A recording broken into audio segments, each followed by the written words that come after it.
Prom was a week later. I had no initial desire to attend the event, yet after a surveillance job on Gary Prayer, I found myself in the school parking lot, watching my classmates strut hand in hand towards the gymnasium. The foggy windows glowed an assortment of violet and green colors, as the faint hum of slow music flowed out into the parking lot. Students were grouping up to have their photos taken by Mr. Tordet with an SX70. All of them dressed for the occasion in black tuxedos and billowing dresses with puffy sleeves. I sat alone in my car with a white t-shirt, plain jeans, and a thin hoodie that altered my shape into a lanky lizard. Time passed, and almost everyone was inside with only a few parties of stragglers left in the lot. I still sat there in the front seat, trying to find a spark of courage to get out and head inside. I think I made the excuse at the time that I was waiting for Marco, but he never showed. He didn't show for the surveillance job either. In fact, I hadn't seen him since our visit to the hospital. I had no knowledge of his location or activities at the time. I got my camera and snapped a photo of the gymnasium before leaving. On the drive back, I imagined that, if I had gone in, I would have done whatever people do at dances. Have some punch. Dance, maybe. I'm not really sure.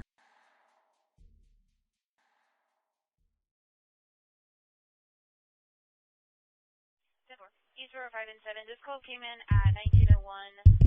Advised a male and a female were arguing with each other near to the car dealership that's over there, the southeast corner.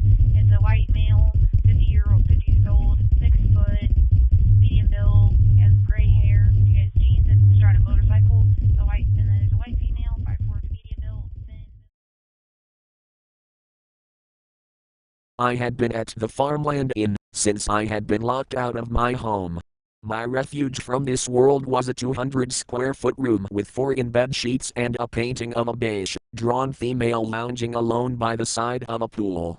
The morning after prom, I had developed my shot of the gymnasium and taped it to the wall. In it, the colors hadn't come through correctly, making the windows of the gym radiate an alien hue, while a lone dark figure leaned up against the hood of a truck, watching the sky. It was breakfast time. But there was no more Count Chocula, no more parfaits that my mother always used to make, and no plate of eggs with a side of toast. I hadn't been to Mary's since the argument with Tina. The only place nearby to get food was the vending machines in the check-in office. A pack of trail mix and an almond joy had thumped at the bottom when I noticed the gathering of individuals at the front desk. All of them, including Monty, seemed to be huddled around the radio behind the counter. One of the males, an adult with a blonde goatee named Jerry Meager, peeked over his shoulder at me with a scrutinizing look. He then switched his attention back to the group and surveyed them with a cautious awareness. Soon, they all began to glance over at me. Something about the air was different, heavy and motionless. An older female from the second floor leered at me from her window before shutting the curtains. At the end of the parking lot, 2 adult males were frantically packing luggage into their vehicle, one cursed at the other to hurry up. My gut sent a sharp sensation, like a blade, sliding across the back of my neck, and I quickly made my way back to my room, cursing at myself, because the door wasn't locked. I was losing it, I thought. I tossed my food on the bed and flicked the TV on, for some background noise, hoping it would calm my nerves. It came onto a news channel, where a white female in her late 20s was speaking in front of the donor residence. I was about to shut it off, when a picture came up beside her with the ERD logo. I paused. Among the files delivered to us by our anonymous source, one discussing Lucy Domer, a high school senior who had recently gone missing, will ring horribly familiar to the residents of Lakeside. In the file put together by the ERD, it's reported that Lucy Domer was suspected of being kidnapped and replaced. This counterfeit was then terminated and then taken from the property the same day Lucy was reported missing. However, there was a note stating that the report was made in error. The broadcast sucked the oxygen from my lungs. I gagged. The next news channel displayed photos of bodies. The one after that had pictures of reports discussing population statistics. A list of town names showed up with a percentage next to them. At the bottom was Lakeside at 58%. The headline read, Alien Invasion. Blood rushed to my head, and a thundering groan of a collapsing stone wall shook my skull. Then my ears started ringing.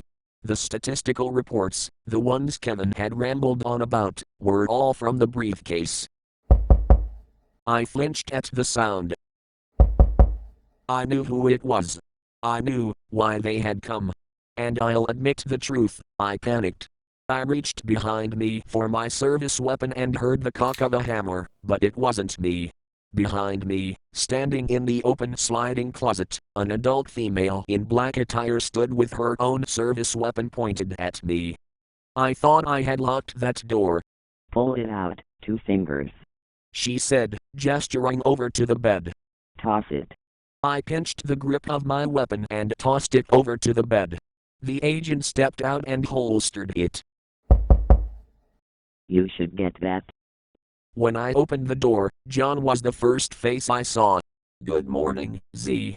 John, wait. He stepped past me, leaving the 2 male agents behind him to force me back into the room. The door shut behind them. John, I didn't know. He didn't respond, instead focusing on the news broadcast.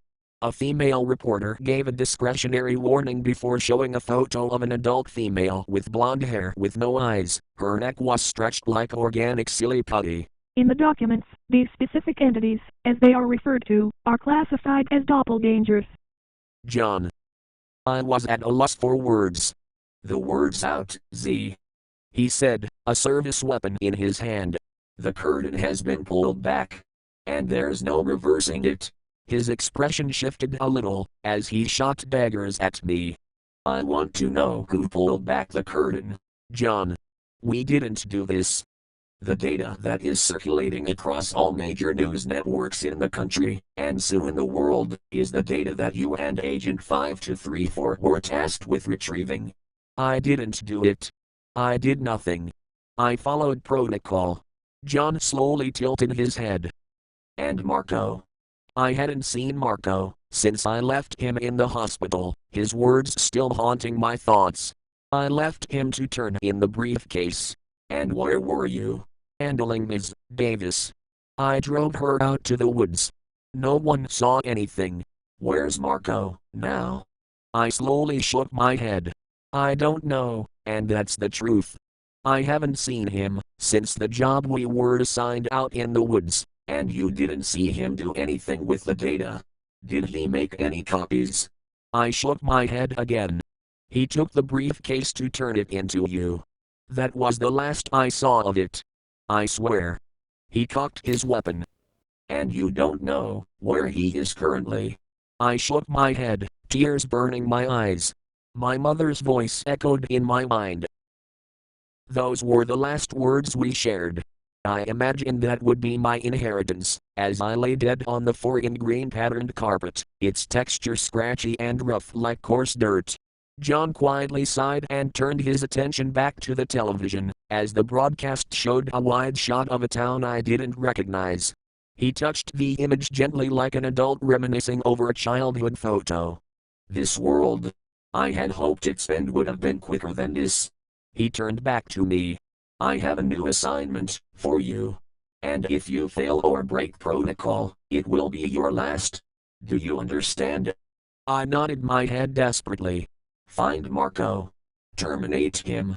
Photographic evidence is to be provided afterward. He shut the broadcast off. On an additional note, in light of these events, your employee evaluation will be moved up to tomorrow at 6 p.m. I expect your assignment to be completed by then. It was him or me.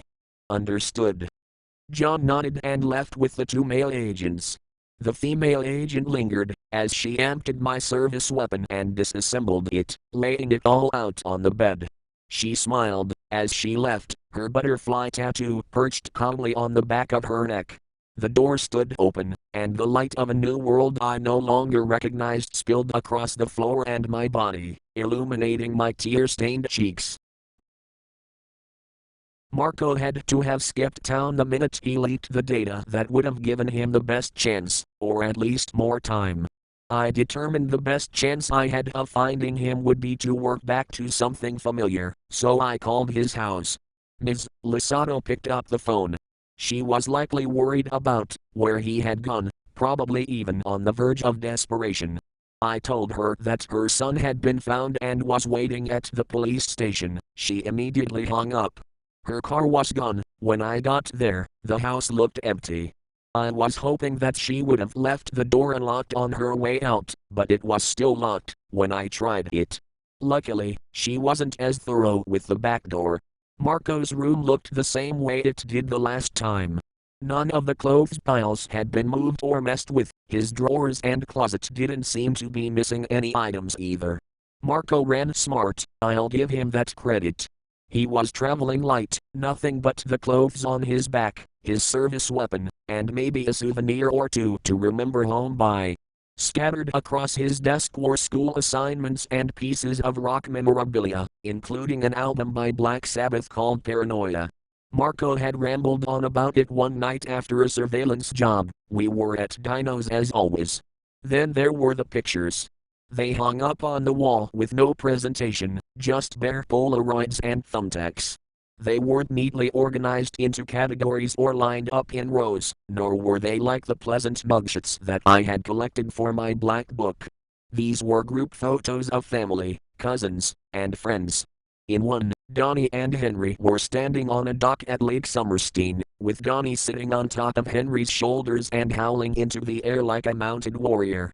In another, Marco was sitting around a campfire with his arm around Henry as a girl, Julie Parker, sat next to them roasting a marshmallow. Marco seemed to thrive in such environments. Always surrounded by people, contributing to the conversation at hand, and the group would always gaze back at him and smile. Jokes known only to them would be exchanged like classified info, and they would laugh among themselves. Arms would be thrown over one another, songs would be sung, people would be embraced, and feel sheltered. He and his friends would sit gathered around the campfire, surrounded by the dark. Most of them lived in blissful ignorance of it, but Marco didn't, and yet there he was, smiling, telling you about what was on his mind. He'd do the same, while we were eating, always going on about some story he heard or some band he'd seen once. I began to understand his appeal. The only singular photo was one of Lucy. She was lying in front of the trunk of an oak tree on green grass, while wearing a beige floral dress. She stared at me with a frozen, casual glance, as she lay with her arms gracefully outstretched above her, her head lying against the soft cushion of the grass, the cross necklace dangling from her neck. Some would describe her as graceful in a spring season sort of fashion. It was a good photo. One that stood apart from the rest, as it hung almost right next to Marco's pillow. You've probably heard that pictures can tell you a lot about a person, and it's moments like these that make me agree. Marco hanging near a campfire, on a fishing trip, piggybacking off a friend's back, an angel lying peacefully in the hand of nature. These are the ones he chose to hang up and memorialize. Right there, on that wall, was Marco's world. It's all he's ever known. Who could leave home like that? I knew Marco was in town somewhere, so I began going down the list. Motels were my first, if obvious suspicion, but I didn't have much hope. I started with the ones on the edge of town and then moved inward. Some of the managers I couldn't find, their posts were abandoned, but his name didn't appear in any of their logbooks, not that it was indicative of anything. If he were smart, he'd be using a different name. I'd survey the building from my car across the street for an hour or two, hoping he'd peek his head out of a window. The managers who were in weren't that up for talking. They'd simply leer at me, as I showed them a Polaroid of Marco. The radio or TV would be on somewhere in the background, playing the news. And of course, they always gave the usual corporate reasoning about how they couldn't give out information on any of the guests. I tried Donnie's house. The inside was barren and soulless despite all the clutter. There was no more life left inside. I checked the record store, the vagrant camp under the highway running next to town, and every other motel in town. I even called a few extra miles outside of town, though it was harder getting any information out of them. The afternoon came, which meant school was out. I observed my peers and instructors pouring out the doors like ants from across the street. Usually, I'd imagine they'd all be off to a friend's house, a trip to the movies, or the arcade, but the weekend excitement was dead among them. Everyone seemed to be walking off on their own at a quick pace. Some people, including some teachers, were almost sprinting to their cars, their heads on swivels. At one point, a cop car pulled up near the edge of the parking lot, and Deputy Peters stepped out with hawk eyes on the crowd and his hand resting idly on his gun. I had a strong sense in my gut then that this was only the beginning, as I drove off. When my leads were running dry, my mind drifted back to Marco's wall. Donnie, Henry, Parker, and Lucy were his world. Marco woke up every morning, confident that he was secure in it, and just in case his belief ever wavered, he could turn over and be greeted by a photo of Lucy, lying in the cool green grass. In front of that oak tree. The one sitting in front of her house in that perfect suburban neighborhood with white picket fences, smooth concrete sidewalks, and perfectly green-cut lawns. Lucy and Marco probably played for hours in those streets with the neighbor's offspring and the other adolescents from the next block over. Some of the adolescent females would get the chalk and play hopscotch on the sidewalk. Off to the side, one young female with pigtails would take the unused chalk and draw images of a fairy tale with it. Up the street, other adolescents, with their mitts and bats, would play some baseball, the game ending with either a win or the shattering sound of glass. I'd imagined Lucy's father watching all of this from the comfort of his porch, and he makes note of the dream that he's living in. The grass, the fence, the sidewalk. All of this builds the thought in the very back of his mind, we're safe. Nothing bad happens here. This place is perfect. Almost perfect, that is. Because right across the street from the Domer's house is a withered two-story structure of rot and mold. It's been there so long that few people even know who the original owners were. Despite its annoyance of being an eyesore, most people ignore it. Especially the kids, who whisper about hauntings and ghosts in secret. One kid from down the street once yelled about seeing the shape of a male figure in one of the windows. They all probably said he was full of it.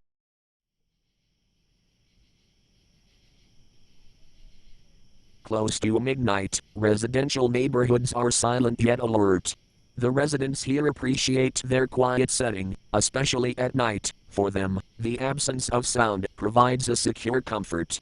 However, silence is delicate. One disturbance, the popping of an exhaust pipe, a shout, and sleep is shattered like glass.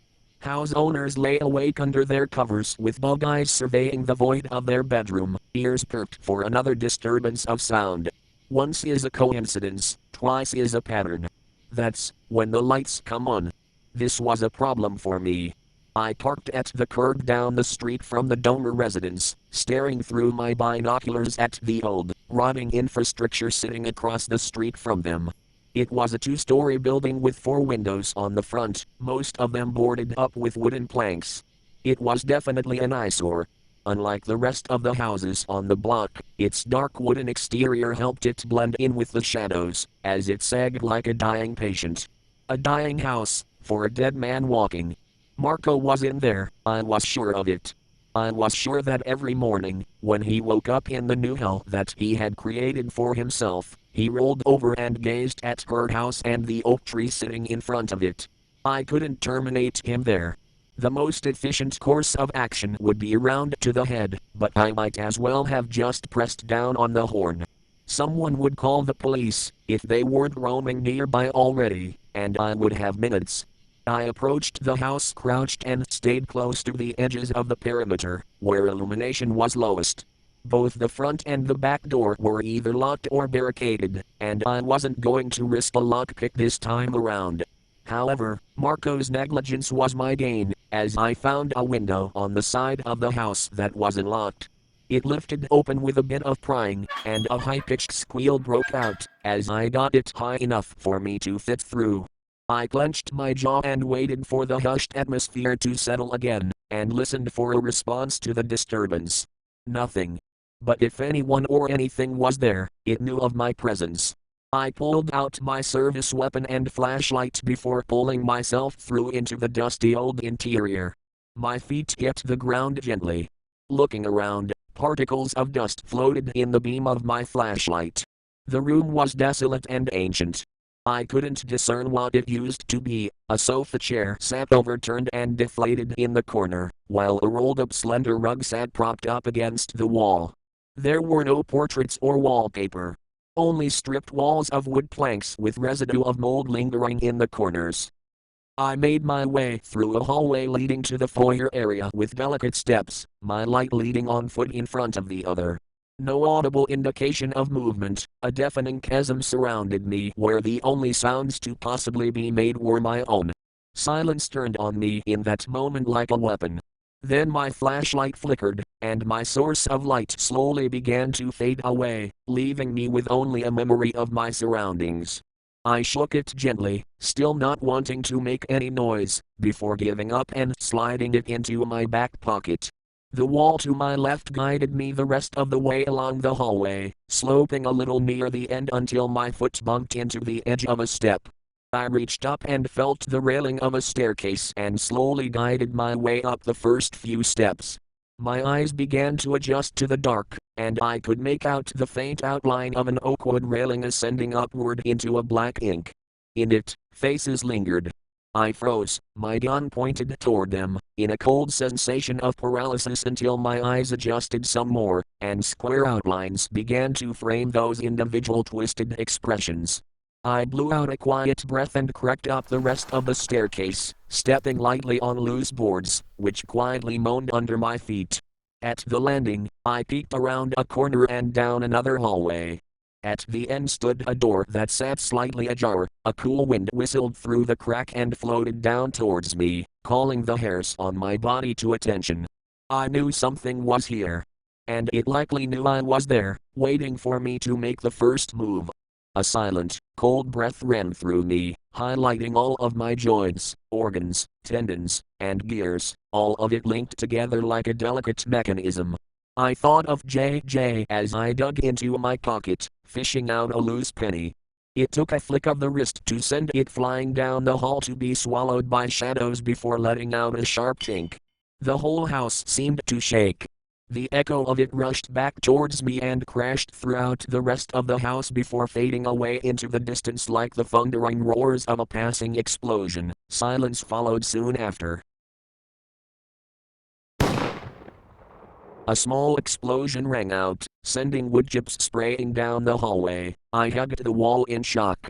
A loud ringing flooded my ears like a storm, ripping my eardrums apart. Around the corner, there was a shift of movement through the widened crack in the door, which had a hole sitting through it now. I knew it was Marco. It was him or me. I sprinted down the hall, the smell of gunpowder stinging my nose, and pursued his path through bedrooms connected by linking bathrooms, letting the audible stomp of his frantic steps guide me through the dark. His sprint ran back out into a hallway, and then into a larger master bedroom, where, near an open window, his figure stood with one leg already sticking out. I charged forward, as he turned, a shotgun in his hand, and slammed my weight against him, pinning the weapon against the glass before pulling him back in. The shotgun skidded away, as we both fell to the ground and thought there on the hardwood with the ferocity of apes, wrestling and plumbing. It was him or me. I managed to pin him down and went for my service weapon when his fist crashed into my jaw, knocking me off him. I tasted metal, as he scrambled away for something. He snatched it and stood up, with the shotgun barrel swinging towards my direction. I leapt forward and grabbed it, locking us in a sadistic game of tug-of-war, where the loser would meet the hardwood floor and a slug. Marco twisted the gun to the left and used the rest of his weight and momentum to slam me up into a wall, pinning the weapon against my throat and crushing my windpipe. I gasped, my body desperately reaching for any hint of oxygen. as the darkness crept into my vision, my last image being Marco's animalistic glare and clenched teeth. An expression of contempt that I had first seen in the hospital, as he lay there in a bed with a wound in his side. I gasped, as the weight loosened slightly and my mouth caught a hint of oxygen. The darkness receded enough for me to see Marco's animalistic drive strain a little. My hand latched onto his, as I reeled my knee back and crashed it into the side of his gut. He screamed and doubled over, releasing the weight on my neck. I sucked in a big gasp of air before pushing off the wall and sending us both barreling into the window. There was a sharp shattering of glass, as we bounced and rolled off the eave of the house before dropping into a short free fall. The ground was hard and dry. A blunt pain pounded against the side of my skull and back, while Marco whimpered next to me, as he squirmed on the ground, gasping for air like a fish out of water. He dogged at me, and then at the shotgun laying nearby in the grass. I began to crawl towards him. As he reached for it, my hand pulled my service weapon out. A dog barked in the distance, accompanying the wail of police sirens. Marco grabbed the shotgun and growled, as I pinned it against the ground with my shoe. I cut his struggle short with 2 wipes to the head with the butt of my service weapon. His grip on the shotgun loosened, and I kicked it to the side. "It's over, Marco." I gasped, catching my breath. "It's over." He whimpered a little like those dogs in the kennel. The darkness ran from us suddenly, as a light in a nearby window flicked on. I picked up the shotgun and hauled Marco to his feet. The neighborhood came to life, as I rushed Marco back to the car with more lights flickering on in windows, scaring away the dark that was my cover. By the time the police arrived, we were done.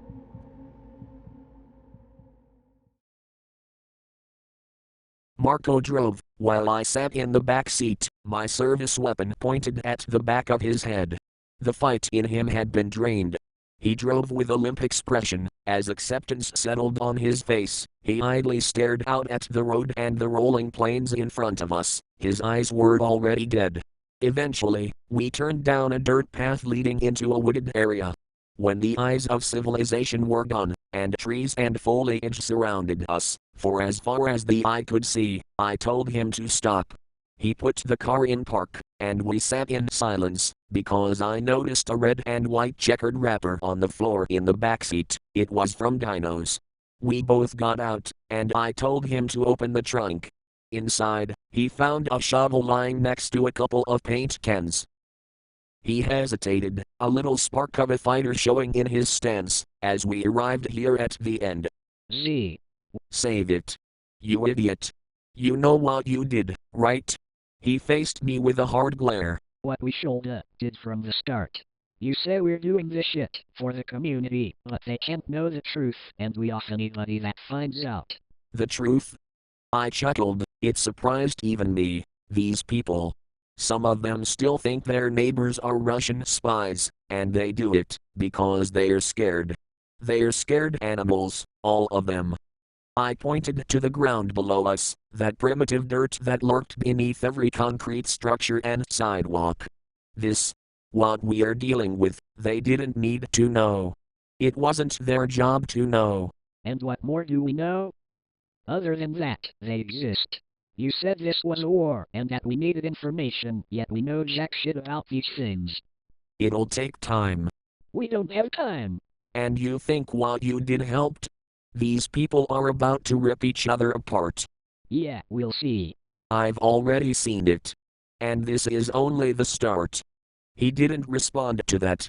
He simply grabbed the shovel. The hole took him about 40 minutes to dig. Faint beams of morning light started to break through foliage above us. I guessed it was about 8 o'clock, 10 hours left. Marco tossed the shovel, and he stood there in his own grave, his hands shaking. I bent down to pick up the shovel. They came for me, Marco. They think I was in on it with you. Almost terminated me. Lucy's file was in there. Marco balled his hands into a controlled fist, as his contempt began to spill over. He must have found the file I wrote in the briefcase. Now, it was plastered all over the news, identifiable as mine only by my ID number, which hadn't yet been compromised. I shrugged, choking something down. Not my business. I was instructed not to look in the briefcase. Fuck you, Z. You said both bodies were there, that she had been buried. But only one body was recorded. Something small cracked behind me, and I quickly turned to see what it was, but nothing was there. Okay. It could have hidden the body somewhere else. You never saw her body. Dawn had come, and its warm orange glow seeped into the surrounding scenery, spilling across the aged leaves, the roots of trees, and the dark soil. Was it the same shade as the soil in Lucy's backyard? The soil I had dug and clawed at with my own hands to find the answer lying underneath. I shook my head. No. I dug up her necklace. Marco squeezed his eyes shut and lowered his head, as his face twisted in anguish. Her cross necklace. The one she gave to Bravo? Bravo, the framed photo of the dog sitting on her desk, which sat next to a window overlooking the backyard, where, in the corner, a garden bed sat in the ground with its soil unplanted and dug open. It doesn't matter. She's dead. And the entity was terminated. Turn on the news, if you want to read the report. He took a breath and met my eyes again. The report said the classification was made in error. The classification for the body rotten was made in error. His voice was steady yet shifted and groaned like a dam about to burst. So what the hell does that mean, Z, since you know so damn much? I tightened my grip on the shovel, as my palm grew sweaty. Its classification was made in error. The data was there, it should have been sitting right there on whatever dissecting table they put it on. All they had to do was cut it open and see what was inside. The thought began to eat away at me, burrowing deep past the flesh and bone, until it reached some central unit that spread a paralyzing discomfort across my body. What does that mean, Z? His face had turned red, and tears ran down his cheeks like streaks of fire. What did you do? I cleared my throat. That could mean anything. I could have sent in a bad photo, or maybe they found something new. I grew silent, as Marco stared at me with those eyes, searching for any hint of truth in my statement. I glanced away from him and looked up at the foliage hanging above us. Through a crack sitting in that wall of green, I saw a sliver of blue, reminding me of her eyes.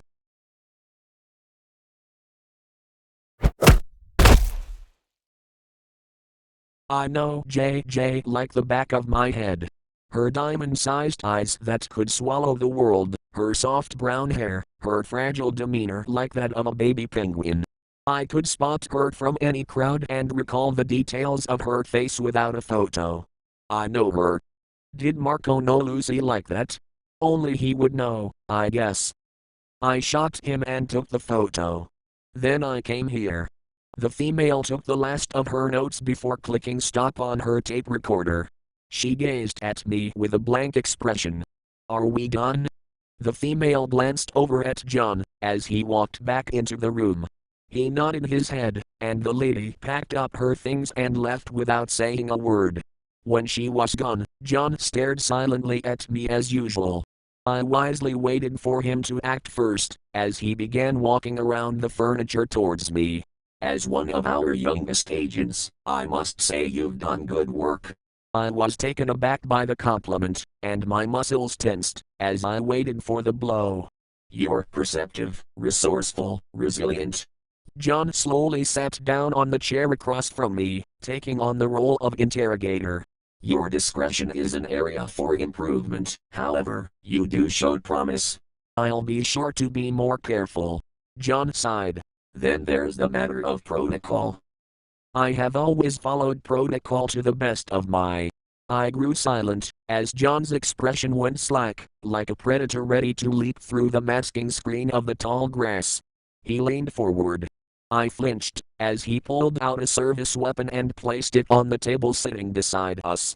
John folded his hands in front of him, arms resting on his knees. I have a question for you, Z. Who is Amelia Dennis? The name bounced around in my mind like a ping pong ball, lighting up one individual pocket of a memory. I don't know. You don't remember? I don't know. You don't remember little Amelia? You're a walking database, Z. You know every face in town, but you don't know little Amelia. Are you saying she doesn't exist? I didn't respond.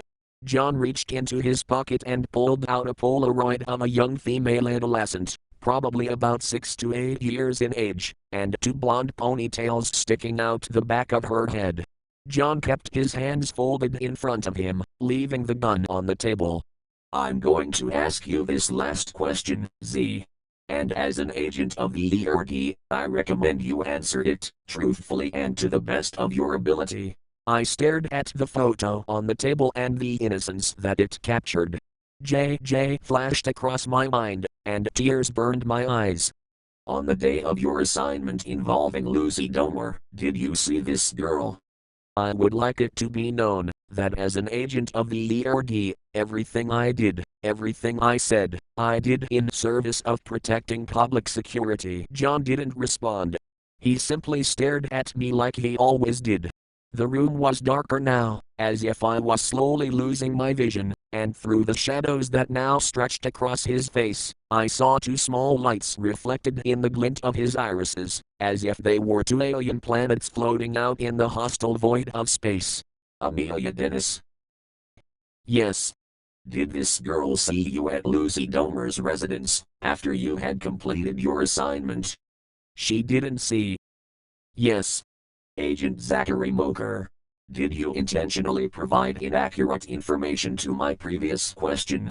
Yes.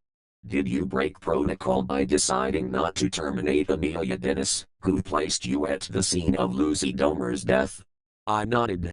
The barrel of the gun on the table was pointed towards me, but the grip itself was only a dozen inches from me. I could have leaped for it and shot John square between the eyes, a primal fight response that was overridden, as John continued to stare from the shadow of the room.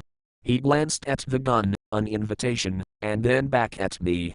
According to some, times used to be simpler. Back, when people could leave their doors unlocked and walk down the street at night, and such other ways of living, whenever it was people actually lived like that. I could have sworn for a time I was right in it. John sighed, as he stood up, grabbing the gun off the table. Thanks to the actions of Agent 5234, the department will be altering its approach towards the entity problem, for the world has changed. Trust is about to become a scarce resource, and in order to fight this growing threat, the department is going to need reliable agents who can follow protocol. John slowly approached with the service weapon in hand, his stature towering, blocking out the light of the lamp, as he peered down at me with plastic eyes. My only thought, there is only one option. You can trust me. I'll follow protocol. In your current position, your words are of very little value to the department, John said, handing me the gun by the barrel, along with the Polaroid of Amelia Dennis. I gazed down at the two objects in my hand and felt my life begin to slip down into a dark hole dug in the center of a damp basement. There's a woman waiting for you outside in a parked car. You're going to go with her and finish the job you failed to complete. Every time I've gone to the Domer neighborhood, I've brought death along with me. The agent driving was an older black female who I recognized from the motel via the butterfly tattoo on the back of her neck. She didn't say anything to me for the whole ride, sitting with a stone expression. Amelia Dennis lived 2 houses down from Lucy's. Parked across the street, we both watched the simple, flat-looking residence with a living room window looking out onto a clean-cut lawn. In the driveway was a little violet bicycle with training wheels on the back and a bell on the right handlebar. I heard its peer ring as I was leaving the Domer residence, and little Amelia was waiting right there on the sidewalk with her violet bicycle, blankly staring at me with those blue button eyes. Maybe it was an error to have let her pedal on. Call it a trade, her life for Donnie's, Henry's, Parker's, Jenny's, and Sarah's. They could all be lying in their own beds right now instead of in the ground, then maybe Marco wouldn't have forced himself to do what he did. Then I wouldn't be here. I'd be at home, or maybe eating with Marco at Dino's. You see anything? The agent asked, speaking for the first time. I shook my head. From what little I knew about Amelia, her father wouldn't be home because of business, leaving only her and her mother, who was sick and bedridden. Your job is the girl. I'll handle Mama Bear. I watched the rear, as she unlocked the front door with a lockpick. The neighborhood was quiet once again, but with an air of cautious alertness. The abandoned residence down the street had police tape out in the front. Get ready. The agent said, pulling her service weapon out. The interior of the house was dark and still, with only the faint hum of the air conditioner. We stood there silently in the foyer for a moment, as our eyes adjusted to the dark space, the faint outline of a home slowly fading into my vision. What looked like a living room with a singular sofa, abdomen, and the rectangular shape of a television took form. Framed faces hung on the wall. A dark hole in the wall that turned out to be a hallway. The agent tapped me on the shoulder, and I moved into it, letting the shadows envelope me. The agent moved past the hallway to search the rest of the house. A couple of doors littered the hallway, but the one at the very end housed little Amelia, who lay deep in the realm of sleep, where peace and safety can be found. If you think about it, nothing can really get to your floating thoughts when you're asleep. Even if your physical body were to be taken, your thoughts would continue to soak in its own fantasies until things either went dark or you found yourself in whatever afterlife was waiting for us at the end. The door let out a small creak as I stepped into the room. I stood at the edge of Amelia's bed, partially illuminated by a pink kitty nightlight that was sticking out of a socket next to the closet, which was slightly ajar. It cast a sharp contrast of shadows around the room, making them appear jagged and sharp, but a ray of pink light floated across her face and her minute eyelids. In that head, what did she know? She was lying in a bed of blissful ignorance surrounded by stuffed animals and crayon drawings hung up on the wall with stickers and thumbtacks. This was her world. And here I was to rip her from it. I glanced up at a violet Kit Kat clock hanging above her bed, its plastic eyes swaying back and forth as the hands read 11:30 p.m. JJ must be in bed right now. I turned my head to the door, as I heard the shifting of weight against the soft carpet outside the door. The agent was done with her search and her part of the job. It was time to do mine. I pulled out my service weapon and cocked the hammer, staring at Amelia and the stuffed pony wrapped in her arms. The mother isn't here. The muzzle flash of my shot captured the agent's blood spattering the wall, as her head whipped back and sent her body flying back into the dark hallway. The door swayed. A sharp ringing lurked through the house, and I stood there for a minute letting my ears take it all in. It sounded like shattered glass. Wherever the tranquility of silence went, what little parts of my world I had left went with it.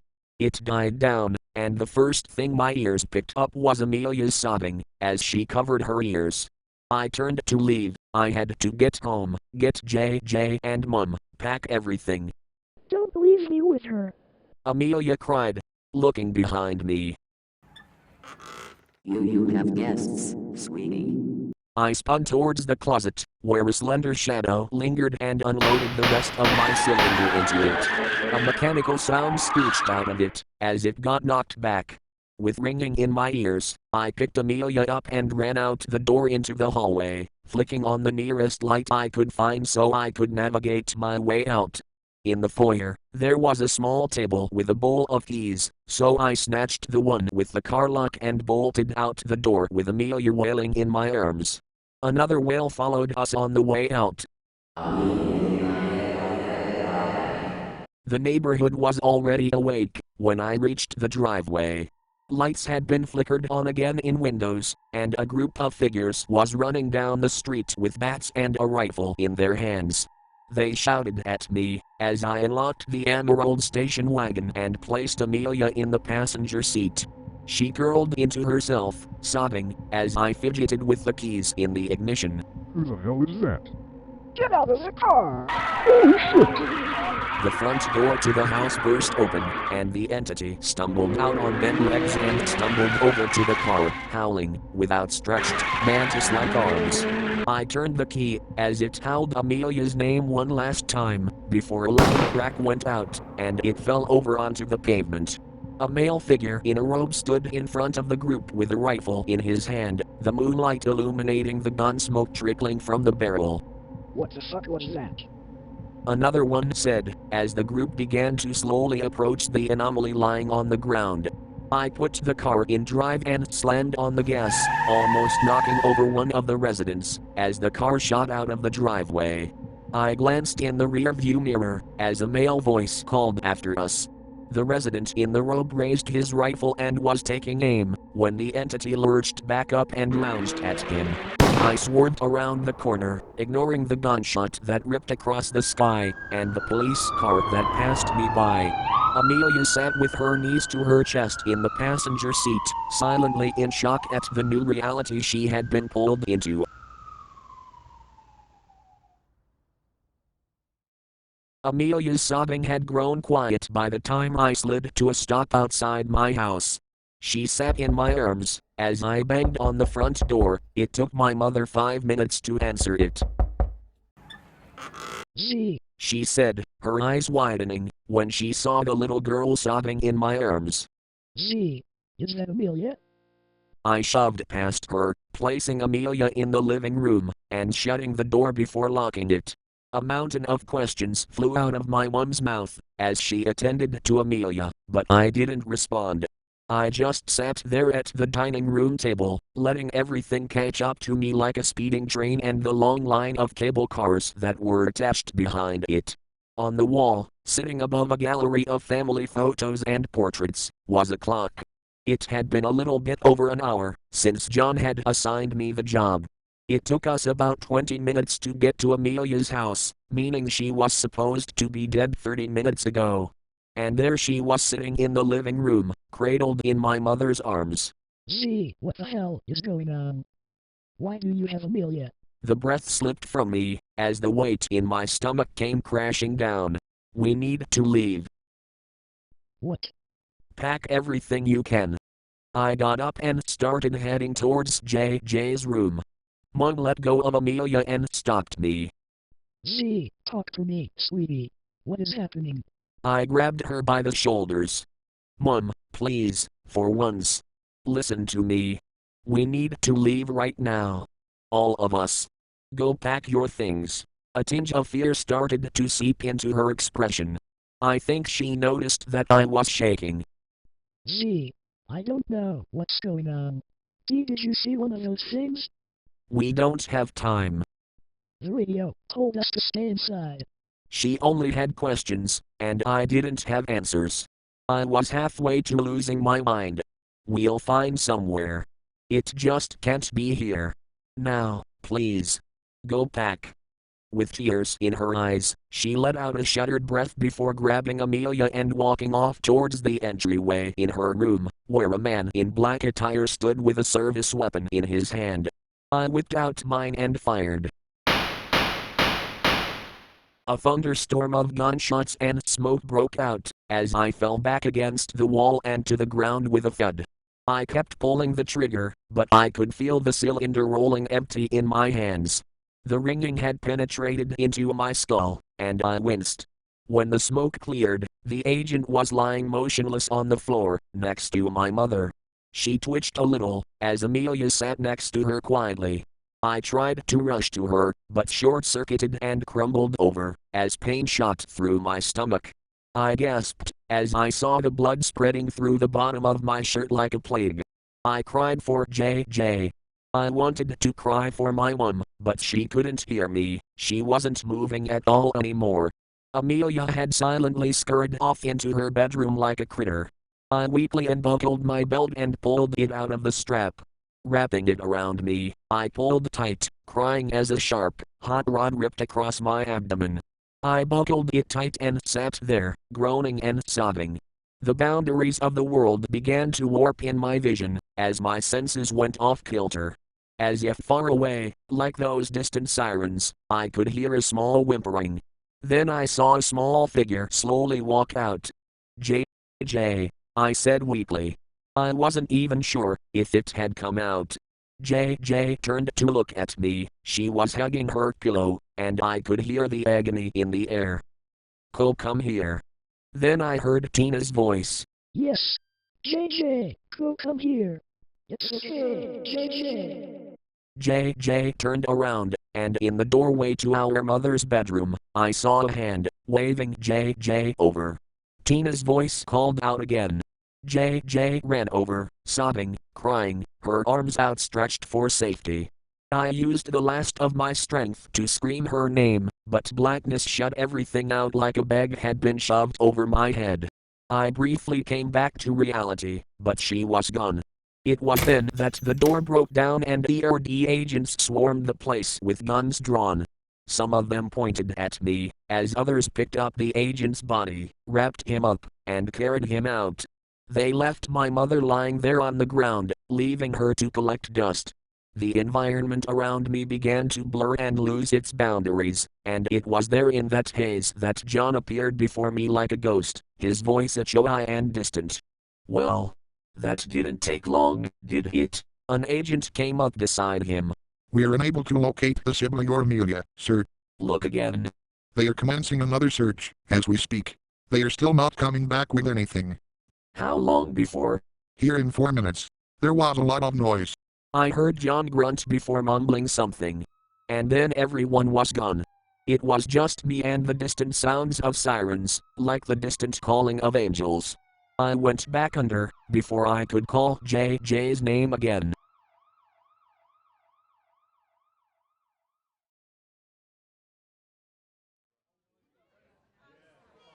Agent 2579 has just returned from surgery. His condition is stable. Doctors say he will be staying for 1 to 2 weeks.